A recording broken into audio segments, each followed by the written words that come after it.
Urang kedatangan ku DPR sekali 2 kali ngobrol 3 kali teas ge teh. Teas. Lain lalagaan teas kurang-kurang nama kula ge garasa. Asal tas ngobrol bae jeung DPR. Teas teh.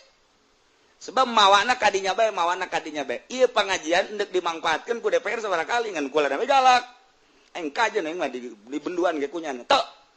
Dek dikondisikeun, bagaimana cenah kiai anu-anuan? Tidak.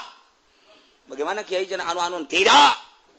Urang geus sababar kali DPR ngajakan ka aing. Teu aing mah kajen kumaha ge. Moal. Dek disumbang anu-anu masyarakat dek dibere anu-anu sabaraha cenah kiai nu ngajen. Teu hayang aing mah. Geus siana ge teu kudu ngaji geus pokona mah kaditu babur. Entak benduan ka kula kajen aing mah di benduan kunyana saulah ku Allah wae aing mah. Geus ajunna ngomong bu ki uci mah cenah ekstrim ya. Sabodoh ke di akhirat deuleu ku aing sia ngomongkeun aing awas ya. Ya, emang naon gitu. Ditimpa ku bontot sia ku aing.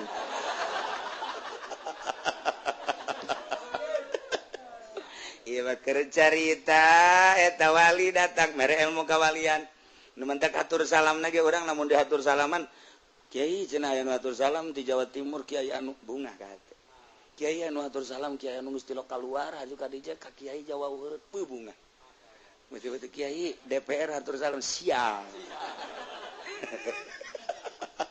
Cak DPR teh beuh aing upah meunang atuh deuk meunang di mana jeung si neraka. Dah cenah aing moal ngaji sanu nita ngaji deui na geus sia. Aing ulah dikitu-kitu teh aing mah deuk kitu bae aja. Atun teh jajan lagi manusia yang salamet. Aing mah keur ngomong bae lantaran eueuh jalan jangka sorga jadi DPR di Indonesia mah. Sebab naon atuh aing nyaho ja pengkondisian di jerona kajenteng make kopiah make sagala ge jadi jerona mah korupsi. Tetep ceuli datang teh korupsi bae ge. Emang kumaha gitu di jerona maling. Maling mun kukula dicaritakeun cara maling nanyana atuh nyaho jasa aja. Nyaho jasa. Jadi pemerintah emang teu maraling atuh maling. Emang kiai nyaho jasa. Nyaho jasa ieu mah lamun dibejakeun lillahi taala nyaho jasa tentang struktur negara nyaho jasa. Komo di kabupaten mah di urang ieu teh APBD-na teh Tangerang teh 5,7 T. 5,7 T Tangerang ieu. Emang teh aing nyaho jasa teh bagus kitu mah. Aju dikamanakeun ka mana subna atuh nyaho. Nu kudu yang anu sakayeukeun nya anu sakieu. Ieu cicing di imah teh lain cacing-cicingna. Deh. Nyaho aing anu mantak ieu pembangunan teh aing mantak wani ge. Ieu dangkal. Lamun nyana manggil aing nyaho. Sia mah lantaran teh nyaho lah ngomong gitu. Ulah lamun sia ayo pemerintah giliran mah dipanggil. Coba terangkeun moal bisa sia. Aing mah bisa ge. Tuh aing teh tuh. Aju takabur betung-tung nama. Ngan nyaho lah nyana ngobrol misalna haju pa bener-bener nyahoan kula bahwa nyana maling ye mentak wajar ngomong sautak saeutik mah sebab nyaho gitu cenah kieu menang nanti mana isu teh mau urang nyaho teh kos kitu rahasia perusahaan kok kiai ngomong kos kitu bongan aing teh dibere pan ku nyana. Iya bakar cerita ilmu kawalian suka anu mere nyaho kos kitu mana dzikri falamanahu qaulu la ilaha illallah la ilaha illallah la illallah la ilaha illallah la ilaha illallah la ilaha illallah la ilaha illallah la ilaha illallah la ilaha illallah la ilaha illallah la ilaha illallah la ilaha illallah la ilaha illallah la ilaha illallah la ilaha illallah la ilaha